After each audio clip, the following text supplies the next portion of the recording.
उमर इब्न अब्दुल अजीज का दौर है और सुबह ईद होने वाली है, चांद हो चुका है, चांद हो चुका है, सुबह ईद होने वाली है। उमर इब्न अब्दुल अजीज की बीवी कहती है देखो आपके पास भी कपड़े नहीं है पहनने को, मेरे पास भी नहीं है, हम और आप तो पुराने कपड़े पहन लेंगे, लेकिन बच्चा नए कपड़े की जिद कर रहा है, बच्चे के लिए तो नया कपड़ा होना चाहिए, पड़ोस के बच्चे नए कपड़ा पहनेंगे और अमीरुल मोमिनीन का बेटा पुराने कपड़े।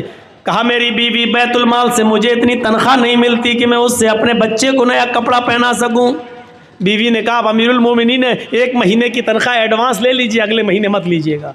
कहा बीवी मशवरा अच्छा दे रही हो, होता है कभी कभी लोग किसी के यहाँ काम करते हैं, साहब मेरी बीवी बीमार है 1 महीने की एडवांस तनख्वाह दे दो, हम धीरे धीरे कटा देंगे, कोई बुरी बात नहीं है अगर मालिक राज़ी हो जाए तो। उमर इब्न अब्दुल अजीज़ ने एक लेटर लिखा और अपने खादिम से कहा जाओ बैतुल माल के कैशियर से कहना ये लेटर दे देना, वो तुम्हें 1 महीने की तनख्वाह एडवांस दे देगा। अमीरुल मोमिनीन खुश थे, उमर इब्न अब्दुल अजीज़ के 1 महीने की तनख्वाह एडवांस, और वो तो मेरा खादिम है, वो तो दे ही देगा, जब हमने ऑर्डर दे दिया लिख के दे दिया तो वो दे देगा।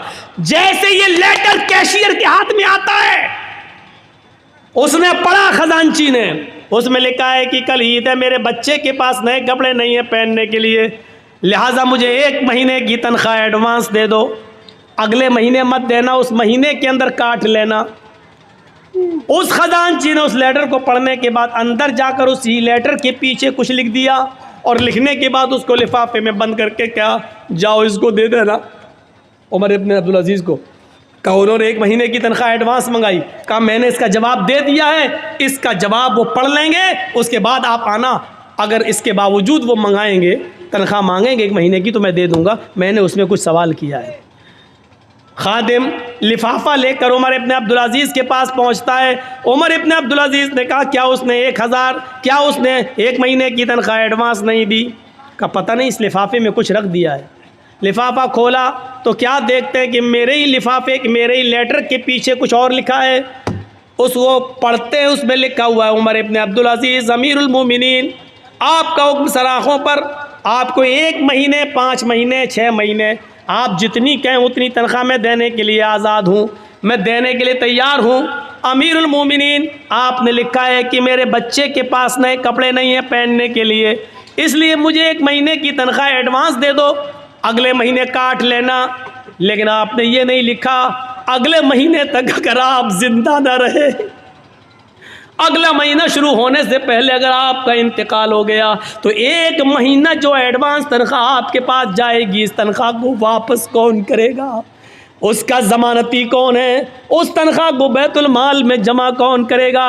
काश ये वाक़यात मोदी ने पढ़े होते, ये वाक़यात योगी ने पढ़े होते तो उनको पता चलता कि इस्लामी हुक्मरानों की तारीख कैसी गुजरी है। ये बेचारे 10-10 और 20-20 लाख का सूट बूट पहनकर अमेरिका के प्राइम मिनिस्टर का स्वागत करने वाले लोग क्या जाने कि हुकूमतें कैसे चलाई जाती हैं। हुकूमत चलाना सीखना है तो सीखो उमर इब्न अब्दुल अजीज़ से, सीखो हज़रत उमर फारूक से, और उन्हीं से सीखी थी महात्मा गांधी जी ने। इसीलिए तो कहा था बापू ने कि अगर देश में खून खराबा बंद करना चाहते हो, अमन सुकून चाहते हो तो हज़रत उमर फारूक जैसा कानून नाफिज कर दो, देश के अंदर खून खराबा बंद हो जाएगा। ये महात्मा गांधी ने जुमले कहे हैं, सत्य और अहिंसा के अंदर आज भी लिखे हुए हैं। मेरे भाइयों, आज सूरत हाल ये है कि विजय माल्या बाहर बैठा हुआ है, देश की ये सारी चीजें लेकर बाहर बैठा हुआ है। आज पूरे देश के गोदामों को अडानी और अंबानी के सुपुर्द कर दिया जा रहा है और देश का चौकीदार कुछ बोलने के लिए तैयार नहीं है।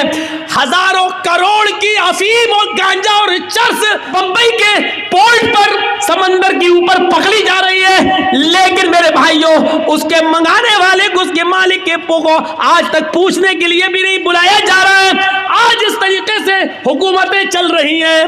एक हुकूमत वो भी थी कि हजरत उमर फारूक का बेटा मुल्क शाम के अंदर था और उसने रात के अंदर खजूर को रस को सड़ाया, निचोड़ा, वो नबीज बन गया।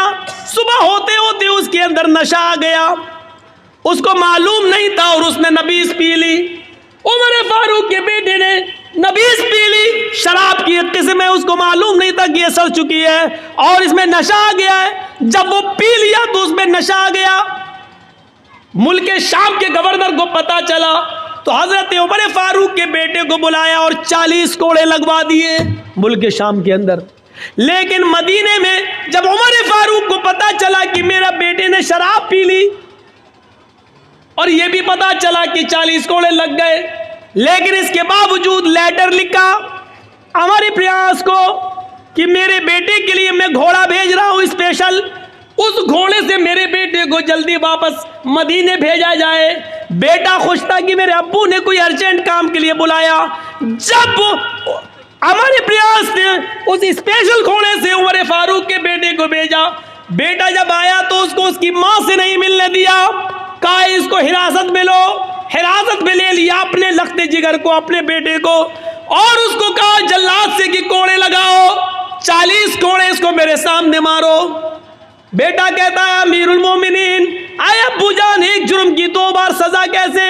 40 कोड़े की सजा तो मैंने मुल्क शाम में खा ली है, धोखे से नशे वाली चीज पी ली, इसके बावजूद मैंने 40 कोड़े वहां खा लिए, फिर यहां क्यों मारा जा रहा है? कहा पहला जल्लाद 10 कोड़े मारेगा, उसके बाद दूसरा मारेगा, क्योंकि 10 के बाद वो थक जाएगा, फिर जितनी जोर से मार पड़नी चाहिए उतनी जोर से मार नहीं पड़ेगी। 40 कोड़े दूसरे जल्लादों से पड़वाया। बेटा कहता रहा अब्बू जान, एक जुर्म की डबल सजा, ये बेइंसाफी है। हजरत उमर कहते रहे बेटे मुझे हमारे प्रयास पर भरोसा नहीं है, का अल्लाह की कसम उन्होंने कोड़े मारे लगवाए, हाँ मैं जानता हूं कोड़े लगवाए, लेकिन मेरा दिल कहता है कि हमारे प्रयास ने रियायत बरती होगी, जितनी जोर से कोड़े मारना चाहिए उतनी जोर से नहीं पड़े होंगे, इसलिए कि आप अमीरुल मोमिनीन के बेटे हैं, उमर फारूक के बेटे हैं, ये सोचकर जल्लादों ने हल्के हल्के कोड़े मारे होंगे। आज असली कोड़े अब पड़ेंगे तुम्हारे ऊपर। जब अपनों को सजा देने का रवाज था तो जराइम बंद थे, जब अपनों को बचाया जाता है तो जराइम का अंबार लगता है और जराइम पैदा होते हैं। सीखो, हुकूमत ऐसे चलती हैं। आए उमर इब्ने अब्दुल अजीज, आपको अगर 1 महीने की तनख्वाह दे दूं एडवांस, अगले महीने अगर आप जिंदा नहीं रहे, इंतकाल हो गया, तो 1 महीने की ये तनख्वाह वापस कौन करेगा?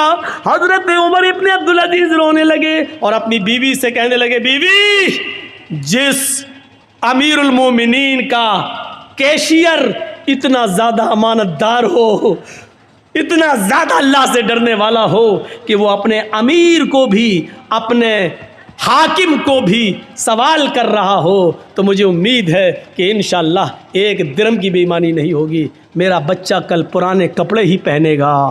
1 महीने की तनख्वाह में एडवांस नहीं लेंगे, क्योंकि हमें ये मालूम नहीं है कि अगले महीने हम जिंदा रहेंगे भी या नहीं रहेंगे। मेरे भाइयों, ये वाक़यात हमें झंझोड़ देते हैं, ये वाक़यात हमें झंझोड़ देते हैं अंदर से। वो कौन सा मंजर था? यही उमर इब्ने अब्दुल अजीज थे,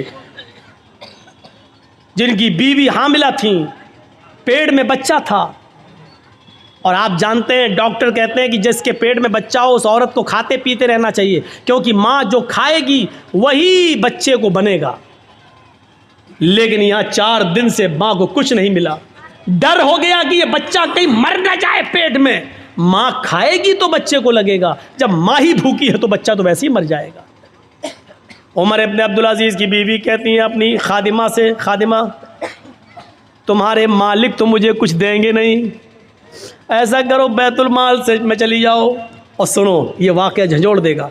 बैतुल माल में चली जाओ, 1 प्याला दूध वहाँ के खजानची से, कैशियर से ले आओ, देखो अगर मैंने दूध नहीं पिया, कुछ खाया नहीं, तो पेट का बच्चा मर जाएगा जो अमानत है। रात की तारीकी में खादिमा निकलती है और बैतुल माल के कैशियर से कहती है, बैतुल माल के खजानची से कहती है कि 1 प्याला दूध दे दो। हमारी मालिकन उमर इब्ने अब्दुल अजीज़ की बीवी को हमल है, पेट में बच्चा, 4 दिन से कुछ नहीं खाया, बच्चा कहीं भूख की वजह से मर न जाए। बच्चा अगर मर गया तो ये बहुत बड़ी जिम्मेदारी होगी, 1 प्याला दूध दे दो। उसने जल्दी से सुना उमर इब्ने अब्दुल अजीज़ की बीवी हैं और पेट में बच्चा है और 4 दिन से कुछ नहीं मिला, तो उसने सोचा बच्चा ना मर जाए, जल्दी से 1 प्याला दूध दे दिया, जाओ ले जाओ। रात का तकरीबन यही टाइम होगा 2:30 उमर इब्न अब्दुल अजीज उठ चुके थे, कुएं के पास बैठकर वजू बना रहे थे। उन्होंने दरवाज़ा खुलते हुए देखा।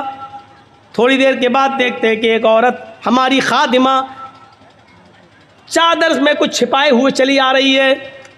उमर इब्न अब्दुल अजीज ने देखा कि वो मेरी बीवी के कमरे में चली गई। ये पीछे से कमरे में जाते हैं तो कहते हैं कि तुम कौन? कहा मैं आपकी खादिमा। क्या दे रही हो मेरी बीवी को? क्या देखते हैं कि मेरी बीवी के हाथ में दूध का प्याला है। उमर इब्न अब्दुल अजीज ने कहा तुम्हें उस ज़ात की कसम जिसके कब्ज़े में हम तुम दोनों की जान है, जब तक मुझे हिसाब न दे दो कि ये दूध कहाँ से आया, मैं तुम्हें पीने की इजाज़त नहीं देता। उमर इब्न अब्दुल अजीज़ की बीवी ने दूध का प्याला रोक लिया। कहा अमीरुल मोमिनीन, मेरी नीयत पे शक मत करिए, 4 दिन से सिर्फ पानी पी रही हूँ, खाने पीने को कुछ नहीं है। आपकी अमानत मेरे पेट में पल रही है, अगर ये भूखी रह गई, अगर मुझे कुछ नहीं मिला तो इसकी भी परवरिश नहीं होगी और ये पेट में मर जाएगा। इसलिए मैंने एक प्याला दूध बैतुल माल से मंगवा लिया।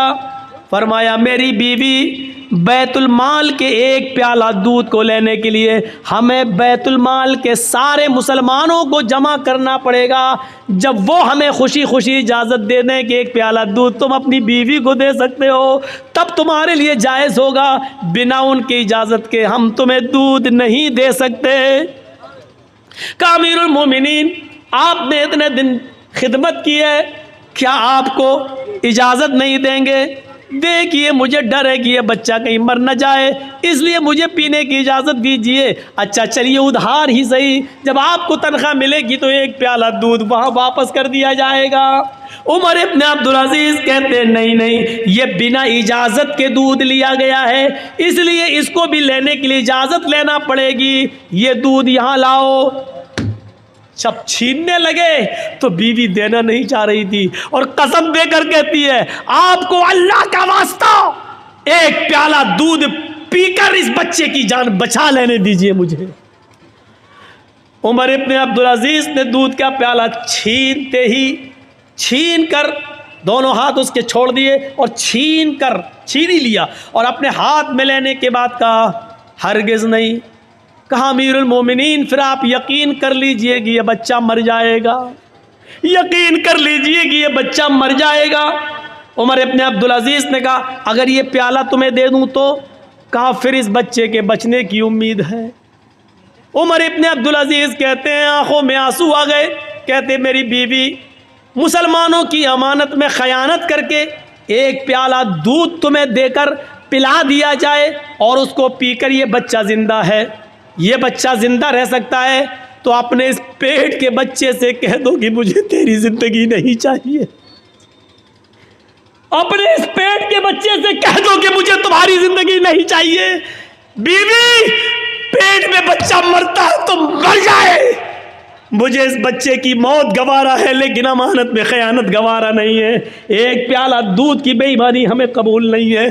गए और बैतुल माल में वो दूध जमा करके बैतुल माल के कैशियर को नौकरी से हटा दिया कि तुमने मेरी इजाज़त के बगैर ये दूध कैसे दिया। इन वाक़यात की रोशनी में हम कैसे लग रहे हैं, और इन वाक़यात की रोशनी में हम तो छोड़ो मोदी और योगी कैसे लग रहे हैं। इन वाक़यात की रोशनी में मेरे भाइयों हम सब तसव्वुर करें, हम सब देखें, हम सब सीखें, हम सब जानें।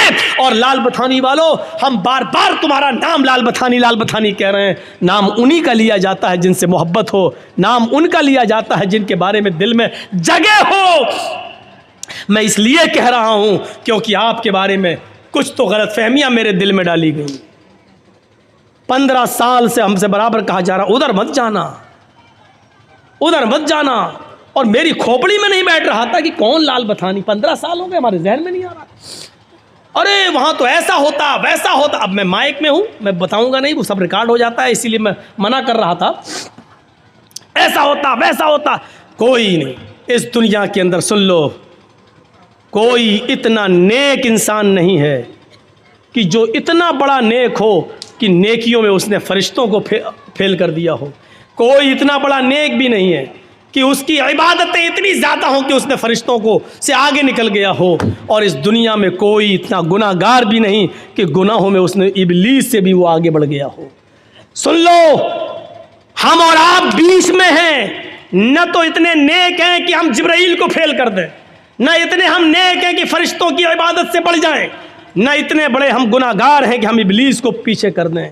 इसीलिए फरमाया अल्लाह के रसूल ने, कुल्लु बनी आदम खत्ताऊन व खैरुल खत्ताईन तव्वाबून, हर इब्ने आदम से ख़ता और गलती होती है, बेहतर गलती करने वाला और बेहतर गुनाहगार वो है गुनाह करके अपनी गलती की फ़ौरन तौबा कर ले। जानबूझकर गुनाह नहीं, धोखे से गुनाह हो जाए तो अपनी गलती की फ़ौरन तौबा कर ले और अपने रब को मना ले, अपने रब को राज़ी कर ले। लाल बतानी के लोगों, सुना है मैंने, अल्लाह करे कि ये चीज़ गलत हो, अल्लाह करे जिसने मुझे बताया हो ये चीज़ गलत साबित हो जाए। सुना है कि जहाँ भू माफियागिरी चलती है, जहाँ हम दूसरों की ज़मीनों पर कब्जा किए हैं, ज़मीन मेरी 4 बीघा है और हम 20 बीघा के मालिक बने बैठे, जहाँ ये बुराई हमारे अंदर है, वहाँ शराब नोशी भी बहुत ज़्यादा बड़ी हुई हमारे समाज में, मुआशरे में।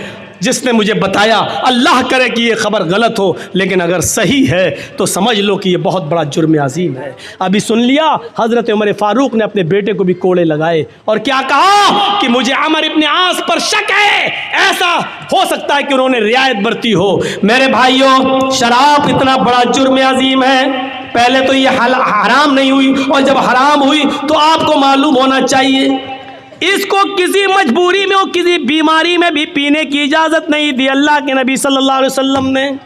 शायद आपको मालूम होगा, उमर फ़ारूक का ज़माना था, अमीरुल मोमिनीन का ज़माना था, उसमें एक बहुत बुज़ुर्ग एक सहाबी थे जिन्होंने बहुत लंबी उम्र पाई है। उस सहाबी का नाम है कुदामा इब्ने मज़ून, सहाबी का नाम है कुदामा इब्ने मज़ून। बहुत बुज़ुर्ग हो गए थे, इन्होंने अल्लाह के नबी का ज़माना भी पाया, फिर नबी अकरम के इंतकाल के बाद अबू बकर खलीफा बने, उनके भी ज़माना पाया। अबू बकर के बाद उमर फ़ारूक आए तो उमर फ़ारूक का भी ज़माना इन्होंने पाया। उमर फ़ारूक के दौरे खिलाफत में ये काफ़ी बूढ़े हो गए थे, बहुत कमज़ोर हो चुके थे। ये अपने बच्चों के सहारे उठते थे और चलते थे, मस्जिद में जाते थे। कभी कभी जब तबीयत ठीक होती थी तो लाठी का सहारा लेकर मस्जिद में अपने आप पहुँच जाते थे, लेकिन चलते थे लाठी लेकर ही। एक रात में इनको बहुत शदीद दर्द हुआ और उस दर्द ने इस बुजुर्ग सहाबी को की नींद हराम कर दी। करवट तक बदलने में बेचैनी हो रही थी, दर्द से कराह रहे थे। लेकिन सवाल यह कि रात में तबीब कौन मिलेगा, हकीम कौन मिले, नहीं था। तो घर में पुराने ज़माने की एक शराब की बोतल रखी हुई थी। किसी ने कहा, कुदामा इब्ने मज़ून से, घर में किसी फ़र्द ने कहा कि एक काम करिए अब्बू, ये थोड़ी सी शराब आधी बोतल पी लीजिए, इतनी पी लीजिए कि आपको नींद आ जाए। होता ही है, आदमी जब दर्द से कराता है तो डॉक्टर टेबलेट दे देता है, नींद की गोली दे देता है, वो आप खा लीजिए, सो जाएंगे।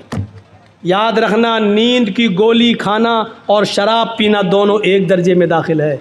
लेकिन डॉक्टर जब नींद की गोली तजवीज़ कर दे तो जितने पावर की लिखेगा उतने पावर की दवा आप इस्तेमाल कर सकते हैं बतौर दवा के। शरीयत इस बात की इजाज़त देती है।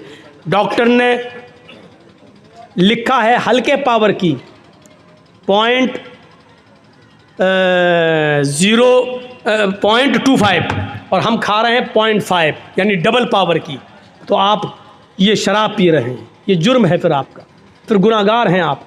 डॉक्टर अगर आपको लिख रहा है 54 भर की और आप खा रहे हैं 98 भर की, तो इसका मतलब ये है कि आप शराब पी रहे हैं। डॉक्टर के मशवरे के मुताबिक, डॉक्टर वो भी MBBS MD डॉक्टर जो दवाओं में माहिर, झोला छाप नहीं जो साइकिल लेके दौड़ते रहते हैं और ख़ुद मरीज़ ढूंढते हैं, इनका ये नहीं, इनको तो खुद ही नहीं मालूम होती कि कौन से पावर की दवा इस्तेमाल की जाए। तो कुदामा इब्ने मज़ऊन को किसी ने कहा कि आप शराब पी लीजिए, इतनी पी लीजिए कि आपको नींद आ जाए, क्योंकि मजबूरी है, आप दर्द से कराह रहे हैं, आप कम से कम आराम से सो जाएंगे। कुदामा इब्ने मज़ऊन ने सोचा कि हाँ चलो, मजबूरी है, दर्द की वजह से, हम कोई शराबी थोड़ी हैं, हराम हो चुकी है, लेकिन दर्द हो रहा है तो बतौर दवा के हम इसको इस्तेमाल कर लेते हैं। तो कुदामा इब्ने मज़ऊन ने बुढ़ापे में थोड़ी सी शराब पी ली, इतनी पी ली कि उनको नींद आ गई। धीरे धीरे ये खबर अबू हुरैरा को पता चली, अबू हुरैरा रज़ी अल्लाह तआला अन्हु के ज़रिए दूसरे सहाबा को पता चली, फिर दूसरे सहाबा के ज़रिए सुबह होते होते शाम होते होते ये खबर हज़रत उमर फ़ारूक को मिल गई। हज़रत उमर फ़ारूक को मिली कि कुदामा इब्ने मज़ऊन ने इस बुज़ुर्गी में शराब पी ली। सुबह हुई, दूसरा तीसरे दिन उनको बुलाया गया। अपने बेटे सहारा देकर आए।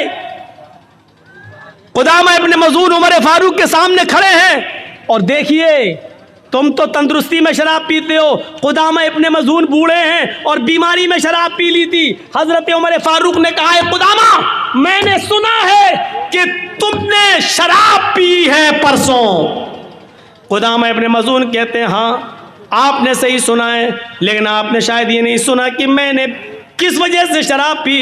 रात में कोई हकीम नहीं मिला और दर्द ने मुझे बेचैन कर दिया था, तो मैंने सोने के लिए, नींद आ जाए और दर्द से मुझे छुटकारा मिल जाए, इसलिए मैंने इतनी शराब पी ली थी। हजरत उमर फारूक ने एक मीटिंग बुलाई और कहा, तुम लोग बहुत से साहबा अल्लाह के नबी के ज़माने में भी मौजूद थे, आज मुझे ये बताओ क्या अल्लाह के रसूल ने कभी किसी सहाबी को मजबूरी में भी, किसी बीमारी में भी शराब पीने की इजाज़त दी है? अगर एक वाक़या मुझे मिल जाए कि बीमारी में किसी को शराब पिलाई हो तो मैं कुदामा इब्न मज़ून को छोड़ दूंगा। लेकिन किसी भी सहाबी ने जवाब नहीं दिया। सब ने कहा कि मजबूरी में भी और बीमारी में भी अल्लाह के नबी ने किसी को शराब पीने की इजाज़त नहीं दी। कहा, कुदामा तुम्हें सज़ा मिलेगी और 40 कोड़े तुम्हें पड़ेंगे। कुदामा इब्न मज़ून तैयार हो गए, ठीक है फिर मारिए। बुढ़ापे में जो आदमी खुद खड़ा होने के लायक ना हो, उनके बेटे उनको खड़ा कर देते हैं। अबू हुरैरा और दूसरे सहाबा कहते हैं, अमीरुल मोमिनीन, एक बुजुर्ग आदमी को, एक बूढ़े आदमी को जो अपने पैरों के बल खुद खड़ा होने के लायक नहीं है, ऐसे आदमी को आप सज़ा कैसे दे सकते हैं? उनको मालूम नहीं था मजबूरी में पिए। हज़रत उमर कहते हैं, अबू हुरैरा अपनी बात अपनी पॉकेट में रखो, या मुझे मजबूरी में शराब पीने की कोई दलील दे दो कि अल्लाह के रसूल ने कभी किसी को बीमारी में शराब पीने की इजाज़त दी हो, और जब तक ये दलील नहीं दोगे मैं किसी की बात नहीं मानूंगा। तो फिर मीटिंग होती है और उस मीटिंग में ये होता है, आए अमीरुल मोमिनीन, सारे सहाबा कहते हैं, अमीरुल मोमिनीन एक बात है, सज़ा मिलनी चाहिए इनको, चलो मैं भी कहता हूँ मारो, लेकिन अभी ये बीमार हैं, अभी चलने के लायक नहीं है, बिस्तर पर बैठकर नमाज पढ़ रहे हैं, दवा इनकी चल रही है, हफ्ता 10 दिन की इनको मोहलत दे दो, थोड़ी सी ताकत इनके अंदर आ जाए, जब ये अपने से लाठी लेकर चलने लगे तब इनको 40 कोड़े मार देना।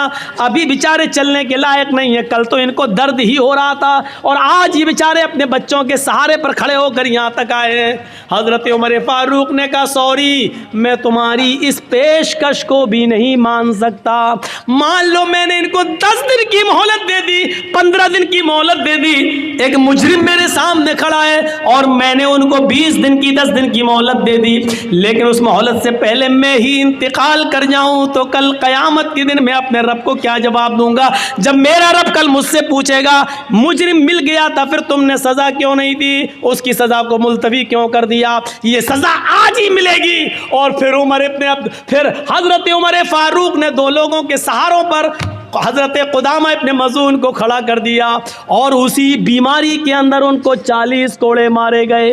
40 कोड़े पड़ने के बाद कुदामा इब्न मज़ून की हड्डियां इतनी कमज़ोर हो गई कि फिर वो 1 साल, 1.5 साल, 2 साल जितने दिन जिंदा रहे, फिर वो लैट्रीन बिस्तरी पे किया करते थे, फिर वो खाना बिस्तर पे खाया करते थे, फिर वो पूरी ज़िंदगी बिस्तर से उठ नहीं सके और मस्जिद में नमाज पढ़ने नहीं जा सके। उनकी फिर पूरी ज़िंदगी की नमाज मस्जिद के अंदर ही, घर के अंदर बिस्तर पे हुई और उनके घर वालों ने उनको उसी बिस्तर पर लैट्रिन कराई है, फिर उसी बिस्तर पर उनका इंतकाल होता है। ये सब कुछ बर्दाश्त कर लिया, लेकिन हज़रत उमर फारूक ने उनकी सज़ा मुलतवी नहीं की।